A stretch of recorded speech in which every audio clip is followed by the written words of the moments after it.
Second. Hello हजुर, हजुर loan लिनुहुन्छ? लोन लिएर के हुन्छ? पैसा आउँछ, जरुरत परेको बेला खर्च गर्न पाइन्छ।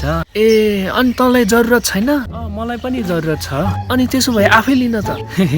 होइन हजुर, म अरूलाई लोन दिन्छु, त्यो मेरो काम हो। किन अरूलाई दिन्छस् लोन? किनकि जरुरत परेको छ भनेर नि। तँलाई जरुरत छैन? मलाई पनि छ। अनि त्यसो भए आफै लिन त लोन। मेरो हजुरबा, मलाई माफ गरिदिनुस्। गल्ती किन गरिस् त? गल्ती? कुन गल्ती गरेर मैले? त्यो गल्ती जुन तैँले अहिले माफी मागिरहस्, मैले कहाँ माफी मागिरहेको छु त? बिना गल्तीमा कसैले माफी माग्दैन। ओए सुन, तँलाई लोन लिन मन छ कि छैन? लोन लिएर के हुन्छ त? अरे यार, पैसा आउँछ, आफ्नो जरुरत खर्च गर्न पाइन्छ के? तँलाई जरुरत छैन? मलाई पनि छ, मलाई पनि छ। त आफ्नै लागि लिन लोन।